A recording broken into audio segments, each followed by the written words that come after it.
morning, everyone. Glad to see you all in person. It's fantastic to be together, and just awesome lineups, as you already know. But today, let's talk. Daniel Ludvigson's been around in the state for a good solid 10 years and superintendent down in New Elgin, Leipzig, and has some things to share, and hopefully there's some talking that happens. Try not to do it while he's talking, but the great thing is you'll have some conversation after this. So thanks so much for being here. I'm going to turn it over to Daniel. Thank you very much, Luke. So I decided to give the presentation this title because if you turn to your neighbor and you look at him and you go, "We need to talk," I'm sure that will elicit a response. For me, it's like, "Oh, what did I do wrong? I don't remember what it was." Do I have to guess?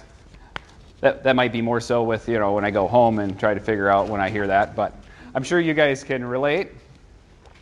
But yeah, my name is Daniel Ludvigson. Thank you very much for the introduction. And this presentation is about improving the conversations you have that are critical. So they're different than, you go up to your friend and you have a conversation. This is specifically about when you know that there's going to be most likely a confrontation. I will put a caveat. Sometimes we assume there's going to be one where there isn't, and so sometimes you got to be careful of that too. But my resources have come primarily from the Crucial Conversations book and Crucial Accountability. I thought I had that one in my bag, but must have left that at home. And a little bit from Now We're Talking, but excellent books. I was originally trained from the Principal Center back when Jim Stenjum was doing that. It was excellent training. I highly recommend these books. And if you're a teacher, administrator, board member, a random person that wandered into this room because you're lost, this will still be useful because it's written very well. So like it gives examples of like talking to your kids and stuff. So I recently talked my board members into doing a book study for our negotiation team on Crucial Conversations. All cross your fingers. I hope it helps negotiations this next year. So these are like 4 elements that these are more kind of my own take after reading these, but like if one of these things is lacking between the people in the conversation, I use these more so to identify if there's 2 staff members having a problem. But if there's a lack of safety, like if you feel like if you say something you're going to get in trouble, or you're worried about getting fired or criticized or belittled, that becomes a safety problem. And respect is simply believing that you know what you're talking about. I'm sure you've dealt with situations where the person comes in and they don't even know what they're talking about. Purpose. In schools, I find purpose should be the easy one. We all want kids to learn. We all want kids to do well. If you're not here for that purpose, you should probably just go anyway. So usually that's the one I kind of like to latch on to when one of these other ones are lacking. And trust. That's just simply, can I trust what you say? So I had, as an example, I had 2 staff members, and they both had the same purpose. They wanted this student to do well in a class, but they had very different views of how to accomplish that. And it kind of degraded to the point where they were losing respect for each other, and eventually that got to a trust issue. So I put them together, and I would keep emphasizing we're here for the same purpose, come up with a plan. And they never ended up liking each other, but they were able to work together because for a while, I'm sure you've had those situations. It was a lot of headbutting. And by really emphasizing that purpose and building the other ones, we were able to get to a better spot. So the first thing about Crucial Conversations is knowing when you're going into one. And like I said, you do want to be careful of simply assuming that you're going into one, because that might affect your disposition when you go in. But generally speaking, there's going to be opposing opinions, high stakes, and strong emotions. And the reason they become crucial conversations, and the book says this a lot, is a lot of times when things get critical, we're not at our best. You have emotions running high, and I'll talk a little bit more about what that does to you. But sometimes in the heat of the moment, you say or do things that later you're like, that probably didn't help. So this book is about how to approach those conversations so that doesn't happen, and that at the tail end, of that conversation, you actually have a better relationship. Because I think if you can't handle the tough conversations well, it doesn't really matter if you can handle the easy conversations well. Because as soon as you have that conflict where you can't resolve it, I mean, you can destroy all the work you've done for culture building and positivity in one 5-minute conversation. Just as a show of hands, how many would agree with that statement? I thought so. Who has ever done that inadvertently themselves? We're all human beings, right? First thing to acknowledge that is that we're human beings. I am not an expert at this. I simply write a book, and I feel like it's important to share some of the information. So remember, you're a human being. You trip up. Don't beat yourself up. Just pick up, move on. So, first thing this book talks a lot about is focus on yourself. You've all had the person where you give some really good, thoughtful advice, and the first thing they say is, I know a person that should really hear that. Now, if you are listening to this right now and being like, I know a person that should really hear this presentation, change your mindset. You have to work on you first. And the primary reason that you need to work on you first is that you're the only person who can control your behavior. You can't control the other person's behavior. You can't control what they think and those things. You can only control yourself. So if you focus too much on something you can't control, how can you feel like you can do something about it? Also, I'll get into it a little bit more, but a lot of times the best of us can fall into bad habits. So first off, when you're going into a crucial conversation, emotions are running high. You're all familiar with fight or flight, right? Well, if we go into fight or flight, we all know what shuts off, right?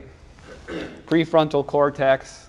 We go to the reptilian brain, and we're looking to win.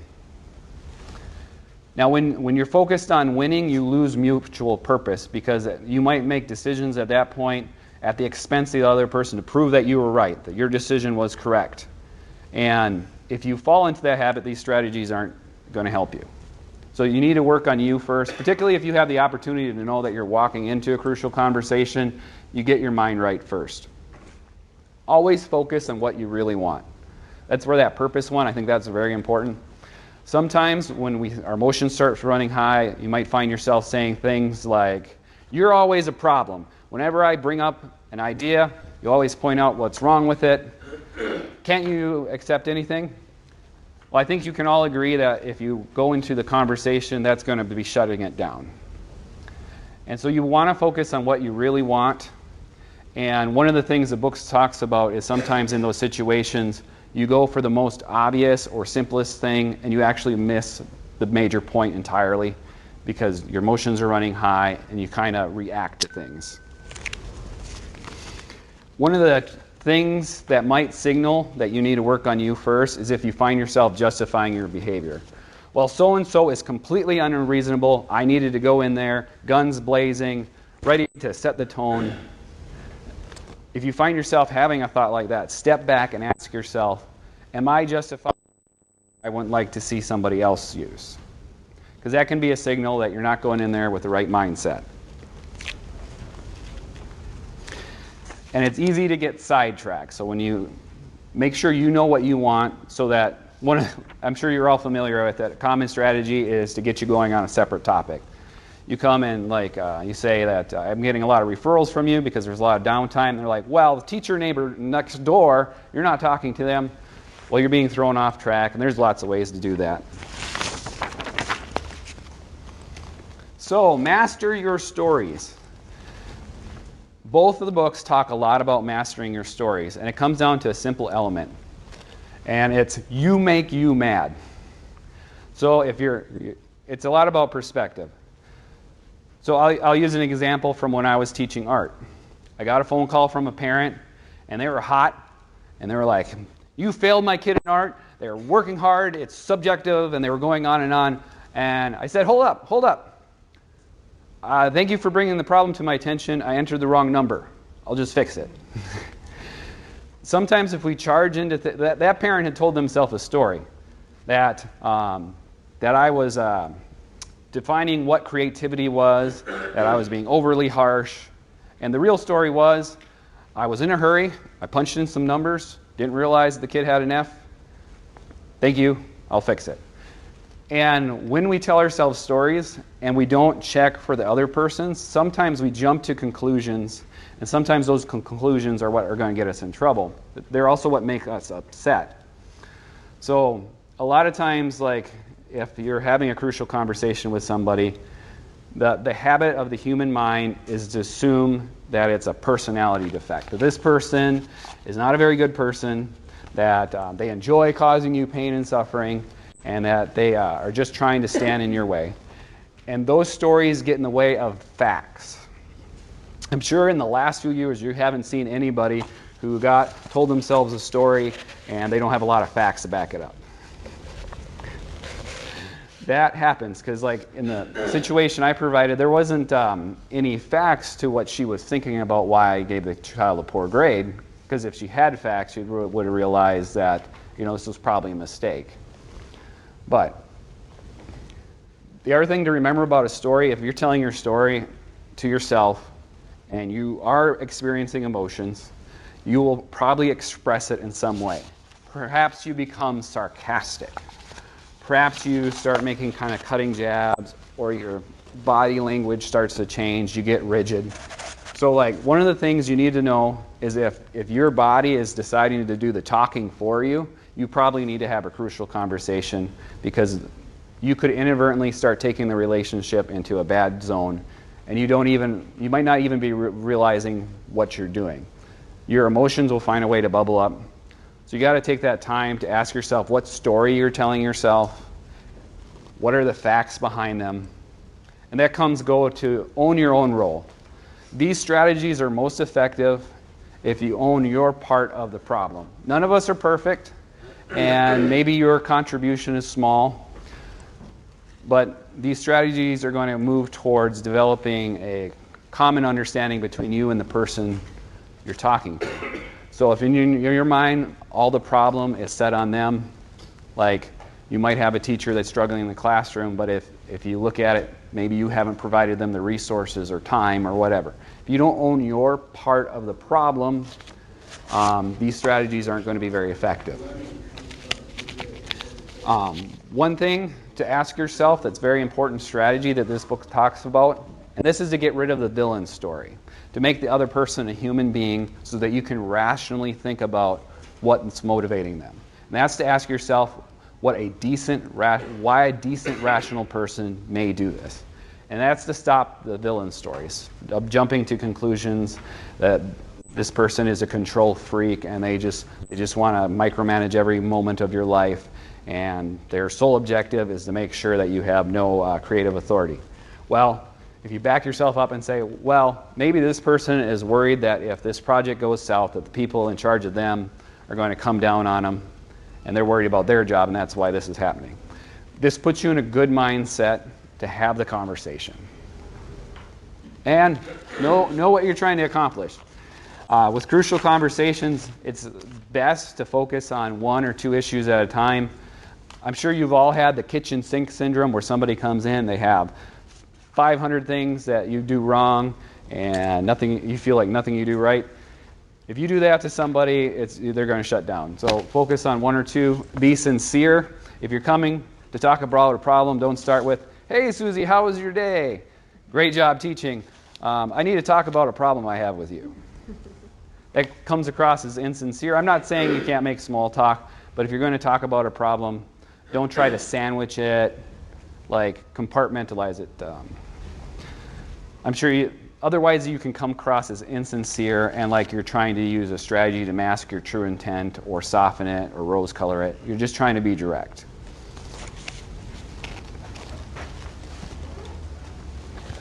So some guidelines for before and during. As I said, work on me first. Make sure you're in the right place, that you're not telling a victim story, that you're not working yourself up, so that you can be using your prefrontal cortex and you're not going down to your reptilian brain. Focus on what you really want.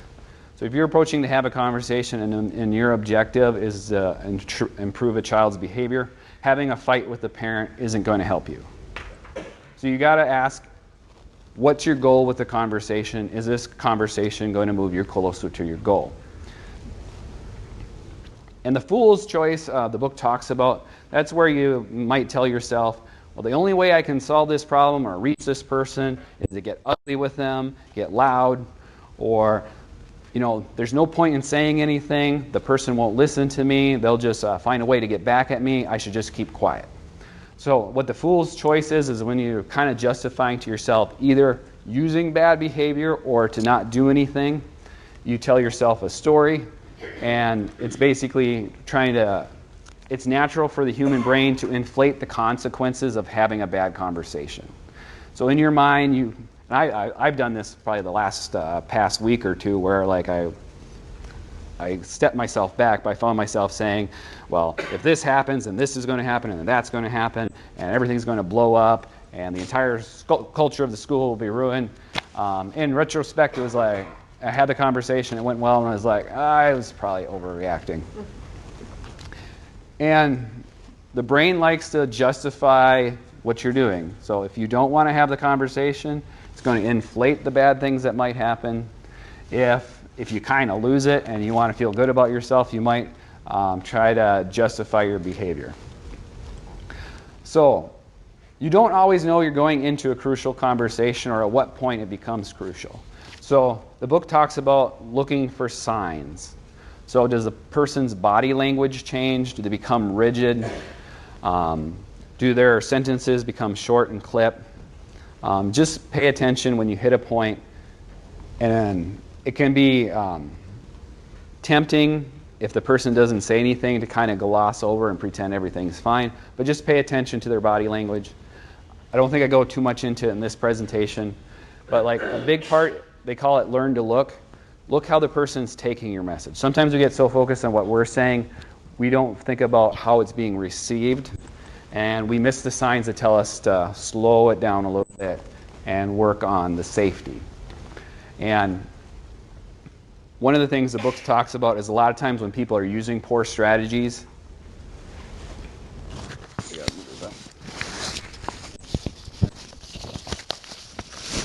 Is that better?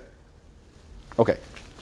A lot of times when people are using poor strategies, it's because they feel safety is at risk or they have made the fool's choice. Can I be heard? Oh, okay. Is it hello? All right. Then be familiar with your response under stress. All of us have some natural tendencies, and if you're familiar with if your body language starts to get rigid, if you find yourself using sarcasm or rolling your eyes, whatever your traits are, just be familiar with them so that you know when you're getting into a place where you feel uncomfortable or where your behavior might degrade. So, at this time, I just want you to take a minute, maybe talk to your neighbor here a bit. Have you ever made the fool's choice? Do you know a time when you told a story, or someone told a story about you, that was way off base? And you can pick any one of these three. I'm just a turn talk. When one of the four factors is missing, is an interaction between some two people from one of those first slides. What have you observed happening when they don't have that trust and mutual purpose? So I'll just give you a minute. Turn to your neighbor or whoever's around you. Consider one of the questions.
10 seconds, I'll bring you guys back together.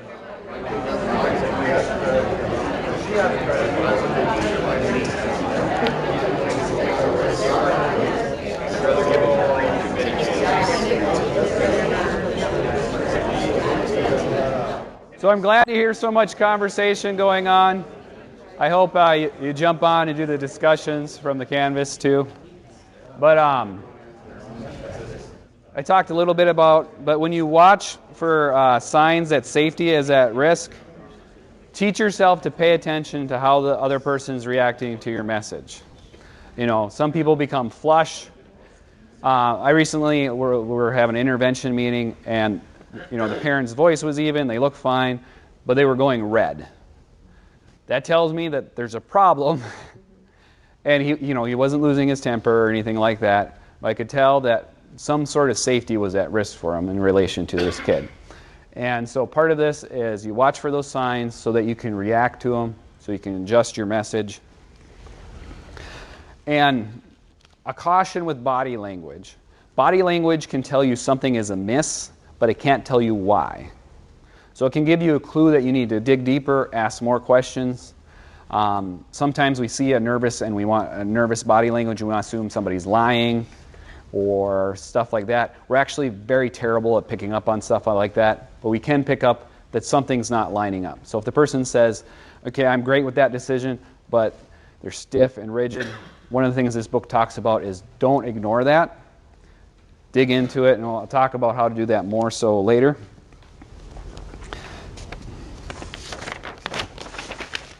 So when we talk about be familiar with your strategy, some of the things that make conversations become destructive rather than constructive is going to silence or violence. Now, the majority of people will probably fall into silence. Some people fall in violence, and that's why you need to know, like, if you feel like safety is at risk and the conversation is going south, do you shut down?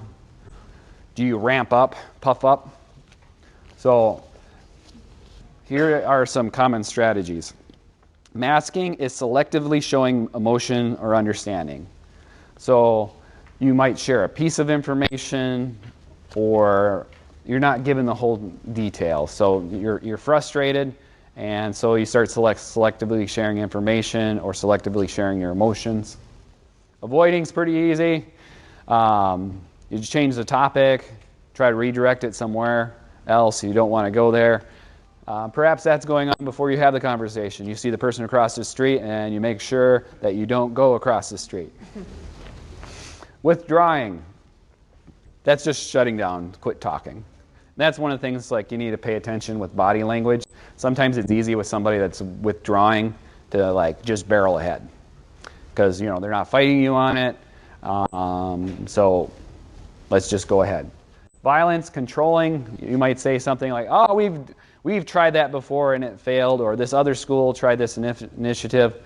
The separation between controlling and useful information is that if you dig into it, there isn't really a lot of facts supporting it.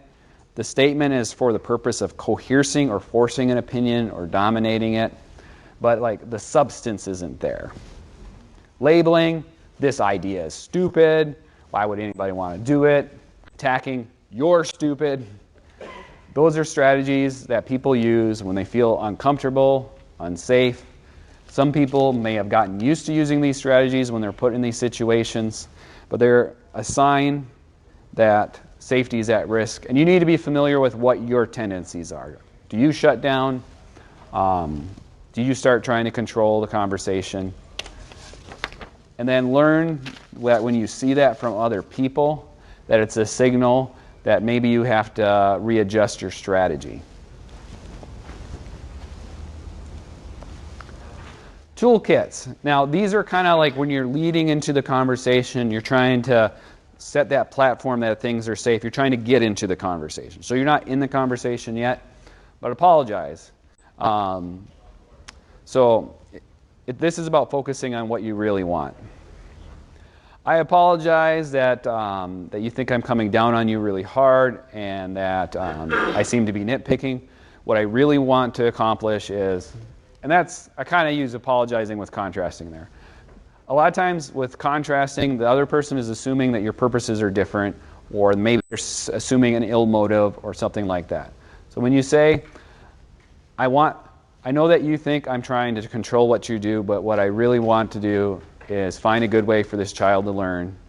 I don't think that you don't have something to offer. I just want to, what we're doing is not working, and I want to work together on figuring it out.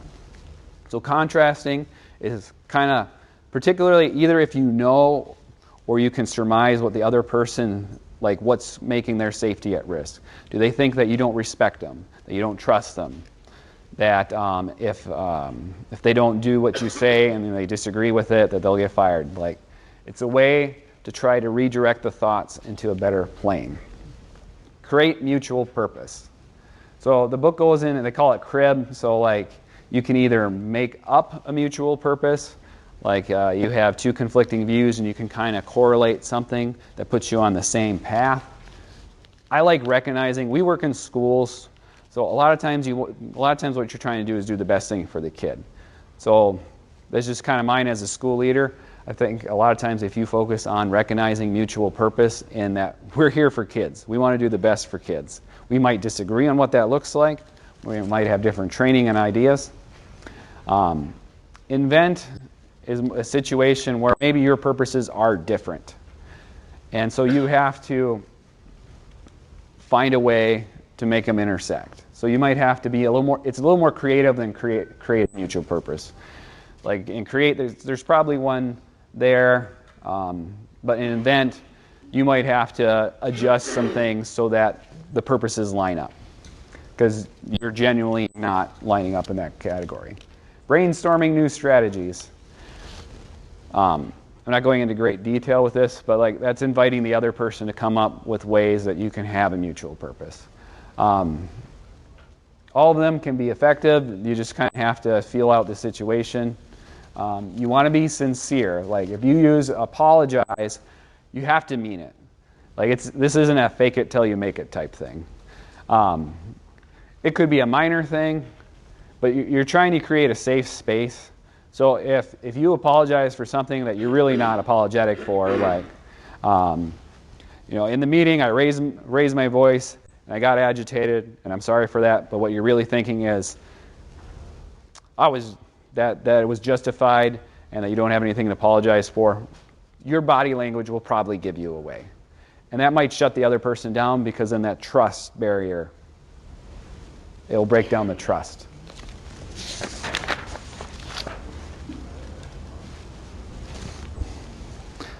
So if you've created a safe space, if you see that the body language of the individual is relaxing, or at least they're open into the dialogue and they're telling you what their issue is, this book talks about state your path. It's not necessary to remember the acronym, but the general strategies. But state your facts. And this is where master your story is very important. What are the actual facts of the story? You might be inclined to say that this person was a raging maniac. Okay, that's probably not a good conversation starter. But you might be able to say they came in, raised their voice, used some choice words. Stick with the facts. Tell your story. That's offering why you think it happened. So this person came in. There's maybe in the story I was using with the parent, they were struggling with their kid at home. They were doing lots of homework, and they were getting frustrated with doing that over and over again. And they obviously think there's a better way. A lot of times when you have a parent come in very frustrated about homework, acknowledge the fact that they're spending 2-3 hours at home, and that's awful. How many of you during the pandemic ended up at the kitchen table like, just do your homework, please? Thank you for being honest, sir. And I'm an educator, and I had that experience too. So acknowledge what people are going through. Now, these strategies are about creating a purpose and an understanding and an action together. These strategies aren't for telling that person how they're going to think. They're not for getting your opinion onto them. That's controlling. Once you've shared what you think is going on, invite the person to add to the meaning of the pool, as the book puts it. So what do they think is going on? Like, I know an example where I had sent an email out to staff thanking them for punching in early. And I got a staff member who was convinced that this was some sort of dig. I don't understand how or why, but that I was somehow being condescending. And I remember going to them and I'm like, I use the contrasting. I know that you think that this was some sort of dig and I was trying to pull somebody out. No, I genuinely know that you're punching in early, and I'm thankful for that. And then I asked them, what do you think is going on? That's how I figured out that they thought, like, I don't remember what the explanation was, but they had made some stories up and they had jumped to some conclusions, and so we were able to, like, that's why you got to be careful about the stories you tell yourself. You make you mad. So if you're making up your own facts, that's a good sign that things aren't on an even keel. Talk tentatively. This is just about kind of your approach. You're trying to invite the person to be a part of a conversation with you. I want to emphasize you're not trying to get your point across. You're trying to invite them to come to a mutual understanding. Encourage testing. In particular, if the person is not wanting to provide you information about what they're thinking, when you share your story, you can say, is that accurate? Is this something you agree with? Am I on the right base? You want to invite them to comment on what your story was. You want to invite them to provide their information. This is to give you a platform to make it comfortable for you to tell them what's going on without making them upset. But the key to this strategy is communication requires two people. So if you're delivering a story one way, you're not in communication. So avoid falling into some traps. The one I talked about earlier was fool choice, thinking that you need to be vicious or shut down because that's the only way it's going to work. Wanting to win. If you're going there because you want to win the argument, these strategies aren't going to help you. This is to try to come to a mutual purpose so that at the end of the conversation you have a better relationship and that you can talk about tough things without somebody being throttled, which I'm not sure if you turn on the news, but there's not a whole lot of examples of that these days. One trap that I can fall into, I know, is ignoring the sign that the other person's not agreeing with what I'm saying. So you might share your story and you say, do you think that's what's going on? And the person says, yeah, fine. Well, you all heard fine, like in my example of we need to talk. Fine is code for I don't agree with anything you're saying, but I don't want to talk about it. And I'm sure you can think of your own signs of that. And it can be tempting, like you're having a conversation, maybe it's been going on for 10 minutes. It's maybe tempting to just be like, okay, we're in agreement. Good. Let's go off about our merry way. But chances are that conversation failed then. Some things that people use, and this one's covered more in the crucial accountability, is using short-term success strategies. They don't work in the long run.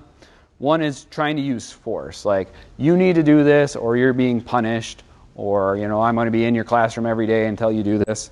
Like the problem with force, sometimes you need to do disciplinary action and stuff. I'm not saying that, but the problem with force is if the force leaves, so does the motivation to do what you agreed to. So like you hear it with an authoritative leader or somebody that comes in and want to do militaristic. Well, as soon as they leave, the monkeys are back in charge of the zoo, as they say. That's why when you're a teacher, one of the most glorious moments can be like when they forget to get the sub and your class went on without you and nothing bad happened. You got to go. You must have been doing something right. Perks. If you take something that's intrinsically motivating, like the example I used in the book was like, paying your kid to read. I'm not saying never use perks or anything, because sometimes they're a good way to get somebody started, but sometimes that can have the same effect as force. If you remove the extrinsic reward, now they're no longer motivated to do it.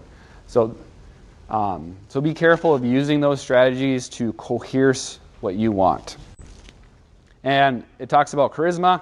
You turn on the TV and you watch and you see that, they get to the end and the person needs to fix the machine in order to save the day, and they give a heroic speech. And as the book says, they weren't properly motivated before to save the world. But in reality, charisma is usually exaggerated. It makes for good TV shows. You do not have to be charismatic for this to work. You do not have to have a larger-than-life personality to have a crucial conversation and have something come out of it.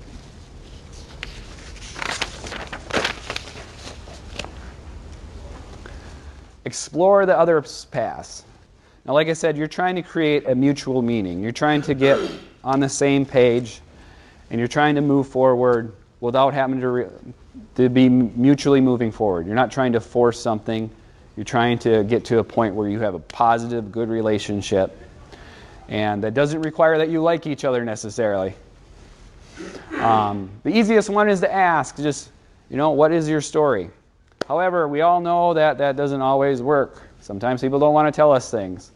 I know, I've heard before, I didn't want to talk to administration. And sometimes I find out later that they didn't really want to talk because so-and-so was going to call their idea stupid, but they didn't want to sell them out, so they say something else. So people aren't always direct. Mirror. Mirror is a great strategy when you see the body language not lining up, like an example of fine. Okay, you say you're fine, but you're turning flush and your body's rigid. You don't seem fine to me. Like using the facts of what you're seeing, you don't, like the body language tells, you tell them what you're seeing. And that's try to invite them that, you are acknowledging that they're not okay. And you want to hear what they say. That's why if you barrel past those body language things, that you might be causing more harm. You might seem insincere, like you don't really care, you just want them to feel like you care, and that's not what you're going for. Paraphrase. I think all of you have probably used paraphrase before, but perhaps they told you something about their story, or you know something, and you repeat back to them in your own words what you think they're saying. How many of you have had experiences where you've used a paraphrase and you realize that you two are completely different pages? See some nodding, some hands. I've done it before.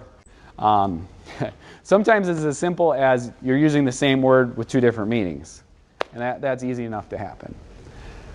Prime is the one you use when you feel like the other person is just shutting down on you. You know that they're not okay with what's going on, but they don't want to talk about it. And what prime is, it comes from priming the pump.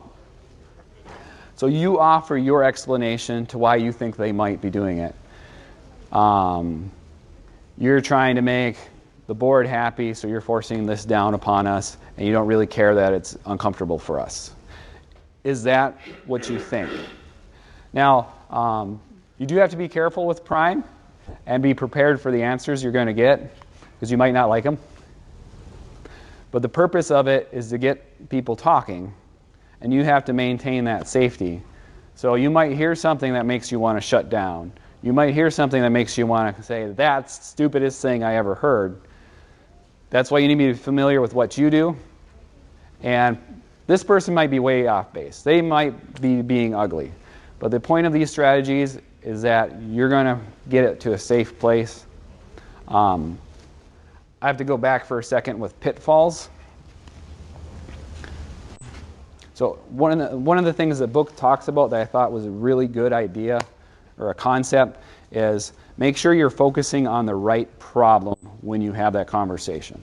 So, for example, if somebody's coming in late every day, when you go talk to that person, they might want to talk about why they were late that day. And then tomorrow you have the same conversation and the same conversation. And pretty soon you're just like, why am I even bothering? Maybe you shut down and just say, whatever, it's not worth it. However, one of the things the book says I thought was a really good point is if you've talked about the expectation and you've had a situation and they have the same violation, talk about the pattern of behavior, not the specific event. I'm sure those of you that have had to do this, a student, a situation with a staff member, some people can come up with a long list of explanations for every single thing that happened, and they're pretty clever, and each day it's a little bit different. That's why you want to talk about the pattern. And if you talk about the pattern, and the pattern doesn't change, you might want to talk about the relationship. I feel like you're taking advantage of me because we're friends, and that you don't think I'm going to punish you, and this is how it feels. Thank you.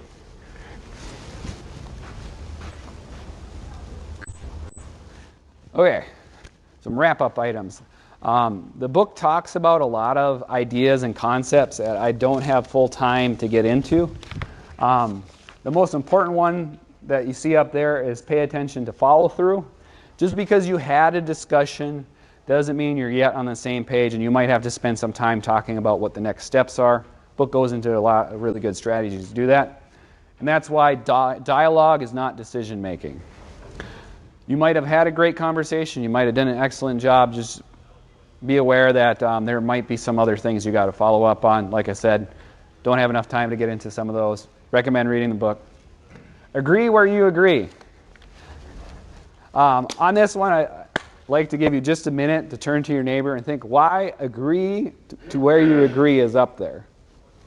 Go.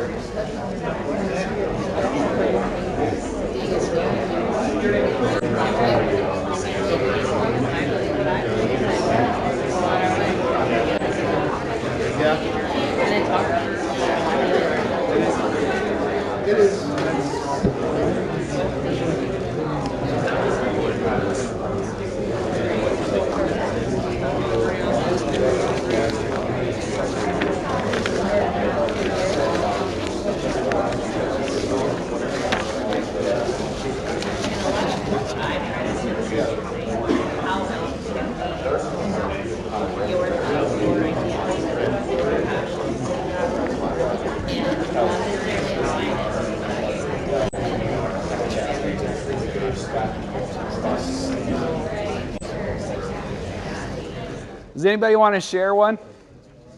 I'm sure somebody might have a good example. Ultimately, people could be arguing about the same purpose. Yes. Sometimes your most heated conversation is where you agree on 90% of what's going on. So it talks about sometimes you might have to start with, we agree on this, and we agree on that, and this is what we disagree on, to narrow the focus so you don't start talking about everything.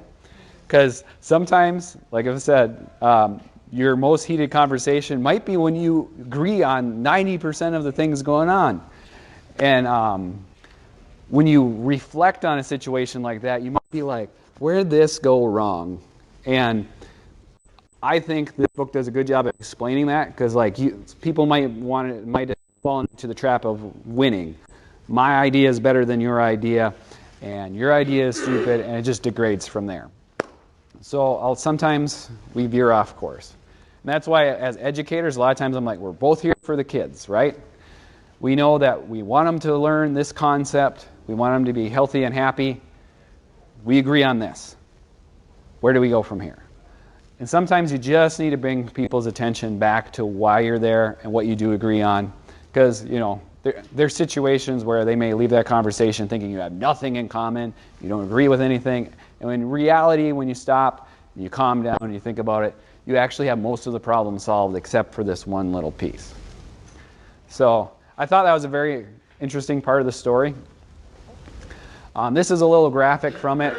I presented mine slightly different than the way they did it, but start with your heart. That's start with yourself. Learn to look, pay attention to how your message is being received. Sometimes we get too fixated on ourselves. Make it safe. Master your stories.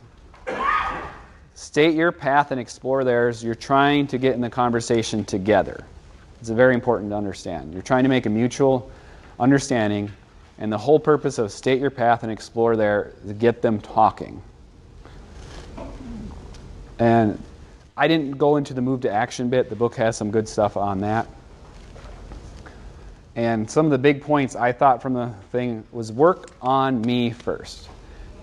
You are the person you can control, and even if the other person is descending into habits that are, going to make the conversation not as successful, you have the power to try to steer it into a better place. If you get too focused on the other person, sometimes we lose that. Master your stories.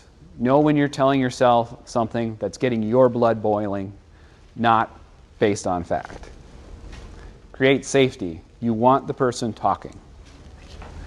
You want them talking, so you have to create a space that they feel like they can talk to you without being attacked or shut down. And they need to feel like you care what they have to say. And that's what some of the strategies are there for. You tell them that, is this what you think is going on? Because you're trying to convey to them that you want to hear it. And that's where the explore your path. Does anybody have questions on some of this? I think it's a very interesting topic. Like I said, I don't claim to be an expert on this. Does anybody claim to be an expert on this in this room? I see some chuckles, so I agree with you. Yeah.